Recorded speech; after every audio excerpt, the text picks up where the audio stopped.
سلطانی. بسم اللہ الرحمن الرحیم. اللہ تبارک و تعالیٰ کے پاکیزہ نام سے ابتدا کرتے ہیں جو بہت مہربان نہایت رحم والا ہے. الحمدللہ بخاری شریف کے درس کا سلسلہ جاری و ساری ہے اور ہم تقریباً 66 حدیثیں مکمل کر چکے ہیں اور اب 67 نمبر 67ویں حدیث پاک پر کلام چل رہا تھا. راوی حضرت عبد الرحمن بن ابو بکرہ ہیں اور وہ اپنے والد سے روایت کرتے ہیں کہ نبی کریم صلی اللہ علیہ وسلم مینا میں 10 ذوالحجہ کو جلوہ افروز تھے تو آپ نے اور اونٹ پہ سوار تھے اور حضرت بلال رضی اللہ تعالی عنہ نے اونٹ کے لگام کو نیچے کھڑے ہو کر تھاما ہوا تھا اور نبی کریم واعظ و نصیحت فرما رہے تھے. تو سب سے پہلے آپ نے سوال کیا کہ کیا تم جانتے ہو آج کون سا دن ہے؟ سب خاموش رہے اور انہوں نے جانتے سب تھے لیکن ادباً خاموش رہے. انہوں نے گمان کیا کہ شاید ان قریب نبی کریم صلی اللہ علیہ وسلم اس دن کا نام بدل دیں گے. تو سرکار نے فرمایا کیا یہ قربانی کا دن نہیں ہے؟ ہم نے کہا جی بالکل ہے. پھر سرکار نے فرمایا کون سا مہینہ ہے؟ تو ہم پھر خاموش رہے. تو نبی کریم صلی اللہ علیہ وسلم نے فرمایا کہ کیا یہ ذوالحجہ کا مہینہ نہیں ہے؟ تو ہم نے کہا کہ جی ہاں بالکل ذوالحجہ کا مہینہ ہے. تو پھر سرکار صلی اللہ علیہ وسلم نے اس میں ارشاد فرمایا کہ تمہارے خون، تمہارے مال اور تمہاری عزتیں تمہارے درمیان اسی طرح قابل احترام بنا دی گئی ہیں جس طرح یہ آج کے دن اس مہینے میں اور اس شہر میں ہے. پھر فرمایا کہ حاضر کو چاہیے جو سب حاضرین ہیں وہ اپنے غائب تک اس حدیث کو پہنچا دیں کیونکہ ہو سکتا ہے کہ حاضر اس شخص کو یہ حدیث پہنچائے جو اس حدیث کو اس سے زیادہ محفوظ رکھنے والا ہے، زیادہ یاد رکھنے والا ہے. اس پہ ہمارا کلام چل رہا تھا اور ہم بات یہ کر رہے تھے کہ نبی کریم صلی اللہ علیہ وسلم کی بعض احادیث کریمہ ایسی بھی ملتی ہیں جس میں آپ نے جانور پر بیٹھ کر باتیں کرنے سے منع فرمایا اور یہ ممانعت از راہ شفقت ہے کہ تم جانور پر بیٹھ کے گفتگو کرو گے تمہارا وزن ہوگا، بیچارے کو تکلیف ہوگی، تو اتر کے باتیں کرو، اگر کرنی ہے تو اس پہ بیٹھ کے نہ کرو. لیکن پھر خود نبی کریم صلی اللہ علیہ وسلم اس وقت اونٹ پہ سوار تھے اور آپ بیان فرما رہے تھے. تو ان دونوں حدیثوں میں پھر موافقت اس طرح پیدا کی گئی کہ نبی کریم صلی اللہ علیہ وسلم کے کہنے کا مقصود یہ تھا کہ اگر تم کوئی دنیاوی بات کرنا چاہتے ہو، غیر ضروری گفتگو کرنا چاہتے ہو تو جانور پہ بیٹھ کے نہ کرو، نیچے اتر کے کرو. اور ضروری گفتگو کرنا چاہے تو اس میں کوئی حرج نہیں ہے، وہ بھی مختصر وقت کے لیے. جیسے سرکار کے بعض مختصر سا تھا تو اس لیے آپ نے اونٹ پر بیٹھ کے کلام فرمایا تو اس میں کوئی تعجب کی بات نہیں ہے اور نہ کوئی قابل اعتراض بات ہے. تعجب کی بات اس لیے میں عرض کر رہا ہوں کہ نبی کریم صلی اللہ علیہ وسلم جس کام سے منع فرما دیں پھر اس کام کو کریں، یہ ہو ہی نہیں سکتا ہے. اس میں پھر تعجب کی بات، جب خود منع کیا پھر کیسے کر رہے ہیں؟ اس کا جواب پھر یہی ہے کہ اس میں کوئی تعجب کی بات نہیں ہے. نبی کریم صلی اللہ علیہ وسلم کی ممانعت والی حدیث کی اگر شرح پڑھ دی جائے تو بات مکمل طور پہ سمجھ میں آ جاتی ہے. اور پھر میں یہ سمجھا رہا تھا کہ اگر ہم کسی جانور پر بیٹھ کے گفتگو کریں گے تو شاید جانور بیزار ہو، پریشان ہو، لیکن نبی کریم صلی اللہ علیہ وسلم جب کسی جانور پر جلوہ افروز ہو جائیں تو وہ تو اس کے لیے بہت بڑی سعادت کی بات ہے. یہ تو قابل رشک ایک معاملہ ہے اور یہ اتنے قیمتی اور یادگار لمحات ہیں کہ وہ جانور بھی یہ پسند نہیں کرے گا کہ نبی کریم صلی اللہ علیہ وسلم اس کی پشت سے اتریں اور آپ کے جسم اقدس اس سے جدا ہو جائے. اور اس کے ثبوت کے طور پہ عرض کر رہا تھا کہ یہ کوئی ایسی بات نہیں ہے. جانور بڑے ذی شعور ہوتے ہیں، اللہ تبارک و تعالیٰ ان کو شعور عطا فرماتا ہے. جیسے کہ خیبر جب فتح ہوا تو ایک گدھا مبارکہ تھا، وہ مال غنیمت میں آیا. نبی کریم صلی اللہ علیہ وسلم سے اس گدھے نے ہم کلامی کا شرف حاصل کیا اور اس نے کہا کہ اے اللہ کے رسول، میری نسل سے جتنے بھی گدھے گزرے ہیں سب پر کسی نہ کسی نبی نے سواری کی ہے. میں اپنی نسل کا آخری ہوں اور آپ بھی آخری نبی ہیں، تو میری یہ تمنا تھی کہ مجھ پر آپ جلوہ افروز ہوں، آپ بیٹھیں. اور اس وجہ سے جب بھی میرا یہودی مالک مجھ پہ بیٹھنے لگتا تو میں اس کو گرا دیا کرتا تھا. وہ مجھے مارتا تھا، پیٹتا تھا، بھوکا پیاسا رکھتا تھا، لیکن میں اس کو اپنی پیٹھ پر نہیں بیٹھنے دیتا تھا. میری تمنا تھی کہ بس آپ میری پشت مبارکہ پہ بیٹھیں. تو نبی کریم صلی اللہ علیہ وسلم کو اس کی یہ بات بڑی پسند آئی اور آپ نے اس کا نام رکھا یعفور. یعفور ہرن کو کہتے ہیں. آپ نے خوش ہو کر اس کا نام یعفور رکھ دیا. اور علامہ شیخ عبدالحق محدث دہلوی رحمۃ اللہ علیہ فرماتے ہیں کہ پھر نبی کریم صلی اللہ علیہ وسلم نے اس گدھے مبارکہ کی ڈیوٹی لگائی کہ جب سرکار کسی صحابی کو بلانا چاہتے تو آپ یافور کو حکم دیتے، یافور جاؤ بلا کے لے کر آؤ، تو وہ یافور بھاگتا ہوا جاتا گلیوں کے اندر اور ان صحابی کے دروازے پہ اپنا منہ مارتا، وہ صحابی باہر آتے تو ان کو اشارہ کرتا کہ نبی کریم صلی اللہ علیہ وسلم نے بلایا ہے، تو صحابہ آ جاتے تھے۔ پھر جب نبی کریم صلی اللہ علیہ وسلم کا وصال مبارکہ ہوا تو اس یافور نے بھی دل برداشتہ ہو کر اپنے آپ کو کنویں میں گرا لیا تھا ایک روایت کے مطابق، اور یہ ہلاک ہو گیا۔ تو وہ چونکہ ہماری شریعت کا مکلف نہیں تھا، اس لیے یہ الزام اس پہ نہیں ہو سکتا جی خودکشی، کیونکہ خودکشی تو حرام ہے، ہم مکلف ہیں، ہمارے لیے حرام ہے، اس جانور کے لیے نہیں ہے۔ اور اس کا آپ جذبہ دیکھیے کہ کتنی وہ سرکار صلی اللہ علیہ وسلم سے محبت کرتا تھا اور کتنا اس کو شعور حاصل تھا کہ جب محبوب کے جلوے نظر نہیں آئے تو یہ صحابہ نے بیان بھی کیا، روایت میں ہے کہ وہ گلیوں میں پریشان ہو کے بھاگتا تھا، ادھر ادھر گھومتا تھا سرکار کو دیکھنے کے لیے، اور جب رحمت کونین صلی اللہ علیہ وسلم کا نورانی چہرہ اس کو ظاہری طور پہ نظر نہ آیا تو اس نے دل برداشتہ ہو کے اپنی زندگی کو ختم کر لیا۔ اور اس سے بھی ایک حیرت انگیز اور بات کہ جب نبی کریم صلی اللہ علیہ وسلم نے پہلا حج مکمل فرمایا تو آپ نے قربانی کا ارادہ فرمایا، تو اس میں آپ نے پورے 63 اونٹ نحر فرمائے تھے، یعنی ذبح فرمائے تھے 63 اونٹ، اور یہ اشارہ بھی تھا کہ میری عمر مبارکہ 63 سال ہوگی، یہ اشارہ تھا سرکار کا۔ 63 اونٹ ذبح کیے، لیکن ایسا نہیں ہوتا کہ پورے کے پورے 63 اپنے ہاتھ سے کیے، شروع میں آپ فرماتے رہے، پھر حضرت علی کرم اللہ وجہہ الکریم کو موقع دیا۔ لیکن آپ پڑھیں تاریخ اٹھا کر کہ جذبہ یہ تھا کہ آپ جس اونٹ کو ذبح کرنا چاہتے وہ خود آگے بڑھ کے اپنا گلا پیش کر دیتا تھا اور آپ پھر نہر فرماتے تھے۔ ایک تو ذبح ہوتا ہے گردن کاٹنا، نہر ہوتا ہے کہ ایک سوا سا ہوتا ہے جس کے دونوں طرف دھاریاں بنی ہوتی ہیں اور وہ اس طرح مار کر یہاں حلق کے اندر پھر اس کو اس طرح اندر سے گھماتے ہیں تو وہ اندر کی رگ یعنی رگیں کٹ جاتی ہیں اور پھر بلڈ نکل آتا ہے، پھر وہ آہستہ نقاہت سے گر جاتا ہے، اس کے بعد پھر چھری اور مزید پھیر لیتے ہیں۔ تو یہ ماہر شخص کر سکتا ہے، تو لیکن یہاں بتانا یہ مقصود ہے، اور میں یہ وجہ فرق بتا رہا ہوں کہ ہم کسی جانور پر بیٹھیں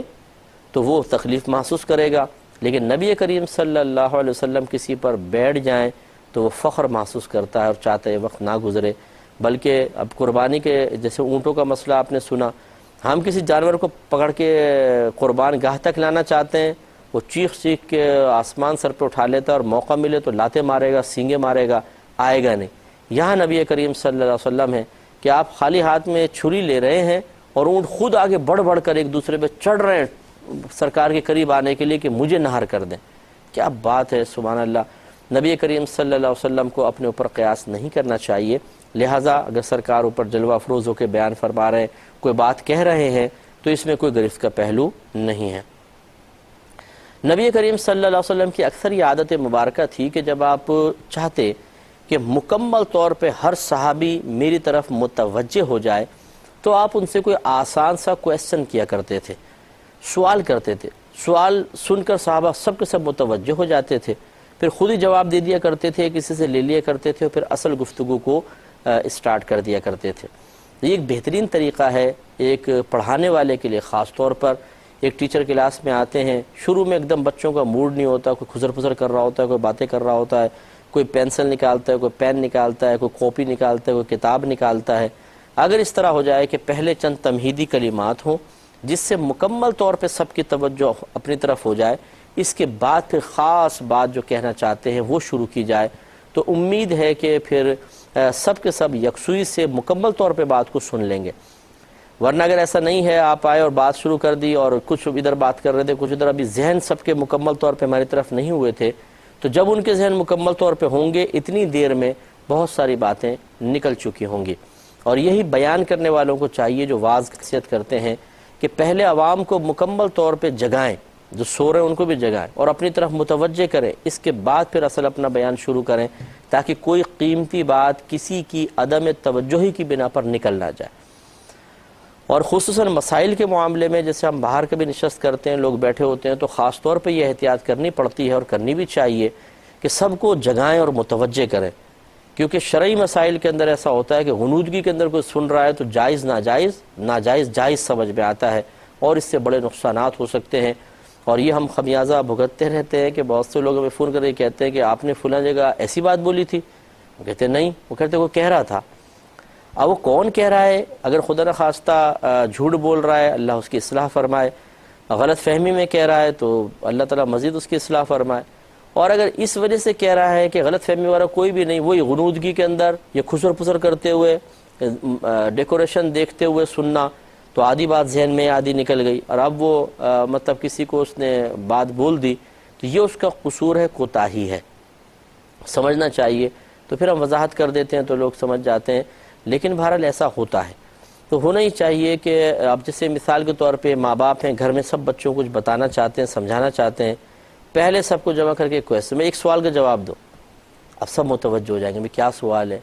آسان سا سوال کر لیا، جواب لے لیا، اچھا اب اور بات سنو، اب وہ خاص بات بیان کر لیں۔ تو خلاصہ کلام یہ ہے کہ نبی کریم صلی اللہ علیہ وسلم بعض اوقات بہت آسان سے سوال کرتے تھے، جو صحابہ کرام کو سب کو معلوم تھا ان کا جواب کیا ہے، لیکن مقصود اصل میں ان سب کی توجہ کو اپنی طرف مبذول کروانا ہوتا تھا، اور صحابہ بھی سمجھتے تھے، اور وہ ادب و احترام کے تقاضے کے تحت جواب نہیں دیتے تھے، بلکہ بس سرکار کی طرف مکمل توجہ کر لیا کرتے تھے۔ چنانچہ سرکار نے سب سے پہلا تو یہ کویسچن کیا کہ تمہیں معلوم ہے آج کون سا دن ہے؟ ہم سب خاموش رہے، تو یوم النحر تھا، تو ہم نے دل میں سوچا شاید آج سرکار اس کا نام بدل دیں گے، لیکن ایسا ہوا نہیں۔ آپ نے فرمایا، پھر دوسرا کویسچن کر لیا، بلکہ فرمایا کہ کیا یہ یوم النحر نہیں ہے، قربانی کا دن؟ ہم نے کہا کہ جی ہاں بالکل ہے۔ پھر فرمایا کون سا مہینہ ہے؟ تو پھر ہم نے گمان کیا کہ شاید نبی کریم صلی اللہ علیہ وسلم اس مہینے کا نام بدل دیں گے۔ اب دیکھیں وہ عرب کیا نہیں جانتے تھے کون سا دن ہے کون سا مہینہ، اصل مقصود ہے ان کی توجہ کو مکمل طور پہ اپنی طرف مبذول کروانا۔ سرکار نے فرمایا کہ کیا یہ ذوالحجہ کا مہینہ نہیں ہے؟ ہم نے کہا کہ جی ہاں۔ پھر سرکار نے، اب یہ دو کویسچن ہو گئے، آسان ہے، لیکن سب کی توجہ مکمل طور پہ سید عالم صلی اللہ علیہ وسلم کی جانب ہو گئی۔ اب اصل بات جو سرکار کا مقصود تھا، مطمع نظر تھا، وہ بیان فرمایا۔ ارشاد فرمایا کہ تمہارے خون، تمہارے مال اور تمہاری عزتیں تمہارے درمیان قابل احترام بنائی گئی ہیں، جس طرح یہ آج کا دن، آج کا مہینہ، آج کے اس شہر میں مکہ المکرمہ میں ہر چیز بابرکت ہے اور اچھی ہے، اللہ نے قابل احترام بنائی ہے۔ اسی طریقے سے اللہ تعالیٰ نے تم مسلمانوں کے درمیان ایک دوسرے کی جان، اس کی مال، اس کی عزت و آبرو کو محترم بنا دیا ہے، چنانچہ جو اس قابل احترام چیز میں بے جا تصرف کرے گا وہ گناہگار ہوگا۔ اور پھر سرکار نے ارشاد فرمایا کہ حاضر کو چاہیے کہ غائب کو یہ حدیث پہنچا دے، کیونکہ ہو سکتا ہے کہ وہ غائب اس سے زیادہ اس حدیث کی حفاظت کرنے والا ہو۔ اور یہ باب عنوانی امام بخاری رحمۃ اللہ علیہ نے یہاں یہی قائم فرمایا ہے، اور یہی مطلب ہمیں غور کرنا چاہیے، سوچنا چاہیے کہ جو بات ہمیں حاصل ہو اسے اپنے دامن سے باندھ کر نہ رکھیں، بلکہ کوشش کریں فوراً سے پیشتر دوسرے تک پہنچائیں۔ لیکن عوام الناس کی خدمت میں گزارش ہے کہ پہلے آپ منتخب کریں ایسے افراد، انتخاب کریں ایسے افراد کا جو واقعی آپ سمجھتے ہیں کہ علمی شخصیات ہیں، کیونکہ ہر میڈیا پر آنے والا حقیقتاً علمی شخصیت نہیں ہوتا۔ آپ پہلے غور سے سن رہے ہیں، دیکھ رہے ہیں، آپ کو سمجھ میں آ رہا ہے کہ ہاں بھائی ان کے پاس علم ہے، تو آپ ان کے باقاعدہ صحبت میں گویا صحبت اختیار کر لیں، اور پھر ان سے جو سیکھتے رہیں بعینی ہی دوسروں تک پہنچائیں، اس میں رتب و یابس نہ کریں، اپنے پاس سے شرح نہ کریں، علماء سے سیکھیں اور پھر آگے اس کو پہنچائیں اعتماد کے ساتھ۔ انشاءاللہ عز و جل آپ کے لیے بہت بڑا ثواب جاریہ ہوگا، اور یہ ہو سکتا ہے کہ وہی جیسے سرکار نے فرمایا کہ آپ سے زیادہ وہ شخص اس حدیث کو یاد کرنے والا ہو، محفوظ کرنے والا ہو، اوروں تک پہنچا دے۔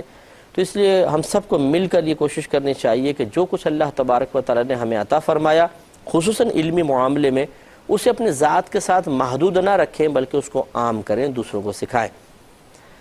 یہ درر مختار میں روایت ایک خواب نقل کیا گیا ہے کہ کسی نے امام اعظم ابو حنیفہ رضی اللہ تعالی عنہ کو دیکھا اور پوچھا کہ آپ کو اللہ تعالی نے اتنا بڑا مقام کیسے عطا فرمایا؟ تو آپ نے فرمایا دو چیزوں کی وجہ سے، ایک تو میں نے کسی سے سیکھنے میں شرم نہیں کی، اور دوسرا جب مجھے آ گیا تو میں نے علم کو اپنے پاس روکا نہیں بلکہ دوسروں تک پہنچایا، تو اللہ نے مجھے یہ مقام عطا فرما دیا۔ تو آپ کو مجھے بھی کوشش کرنی چاہیے کہ جو باتیں سیکھیں بعین ہی اسے دوسروں تک پہنچائیں اور اپنے پاس روک کر نہ رکھیں۔ بعض اوقات ایسا بھی ہم نے دیکھا ہے فاسد ارادہ کار فرما ہوتا ہے کہ آدمی سوچتا ہے اگر یہ علم میں نے ان لوگوں کے اندر سامنے والوں میں منتقل کر دیا یہ تو میرے برابر آ کے کھڑے ہو جائیں گے اور میری انفرادی حیثیت متاثر ہو جائے گی، لہٰذا ان کو جاہل ہی رکھو تاکہ یہ میرے زیر سایہ چلتے رہیں، جہاں ان کو تھوڑا بہت علم آ جائے گا تو پھر یہ میری ہی گرفت شروع کر دیں گے۔ تو یہ بالکل غلط طریقہ ہے، یہ سوچتا کہ جی یہ اگر میں ان کو سکھاؤں گا تو یہ میرے برابر آ کے کھڑے ہو جائیں گے، اگر بالفرض کھڑے بھی ہو گئے تو یہ تقسیم بھی آپ کے رب کی ہے۔ اللہ تبارک و تعالیٰ جس کو چاہتا ہے جتنی چاہتا ہے عزت عطا فرماتا ہے۔ اس لیے صحیح بات یہ ہے کہ ہمارے بزرگوں کا صدقہ ہے، ہمارے اساتذہ کرام کی بڑی مہربانی ہے کہ ہم تو کسی سے نہ جلتے ہیں اور نہ کسی کو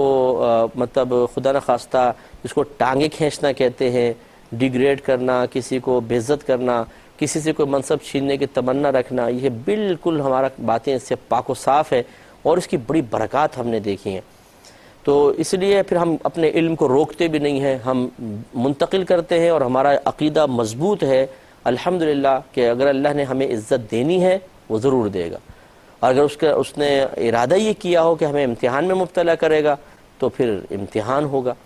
تو لہٰذا اب اس تشویش کی وجہ سے کہ یار میں سکھاؤں گا تو لوگ پھر میرے برابر میں آ جائیں گے یا میری ہی گرفت کرنا شروع کر دیں گے، لہٰذا اس عوام کو جاہل رکھو اور ان سے بس کام لیتے رہو، ان کو چمکارتے رہو اور ان کی جیبیں خالی کراتے رہو، باقی ان کو دو کچھ بھی نہیں۔ یہ غلط طریقہ ہے، اس لیے علم کو بالکل نہیں روکنا چاہیے، اور یہ سوچنا کہ جی اگر میں علم سکھا دوں گا تو میری عزت کا زوال شروع ہوگا، دوسرے کا عروج شروع ہوگا، یہ ایک غلط خیال ہے۔